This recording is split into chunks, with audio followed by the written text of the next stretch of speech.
সোহাগী, ও সোহাগী, দরজা খোলো।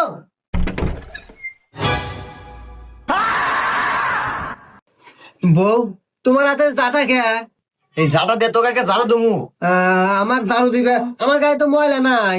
এই হারাম দাদা, তো কবে থেকে বলতে শীত পড়ে গেছে, আর এই শীত আমি থেকে পারি না, আমার অনেক কষ্ট হয়। এই যে কোনো একটু ব্যবস্থা করবো, তারপর ঘরে ঢুকবো, তার আগে তো ঘরে জায়গা নাই।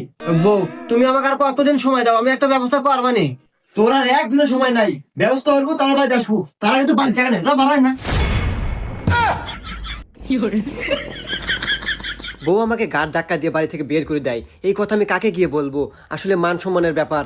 আমি মন খারাপ করে বসেছিলাম একটা মাসের ব্যাপার, হঠাৎ করে আমি মোবাইলটা হাতে নিলাম, নিয়ে যখন আমি ফেসবুক চালাইলাম, হঠাৎ করে আমার সামনে একটা ফেসবুক পেজ চলে আসলো, শিয়া ফেব্রিকন। সেখানে নাকি কমফোর্টার পাওয়া যায়। এই কমফোর্টার দেখে আমার একটা কথাই মনে পড়লো, আমার বউ তো শীত সহ্য করতে পারে না, এই জন্যই হয়তো আমাকে বাড়ি থেকে গাড় ধাক্কা দিয়ে বের করে দিছে। তখন ভাবলাম এই কমফোর্টার নিয়ে যদি আমি বাসায় যাই, তাহলে বউ আমার খুশি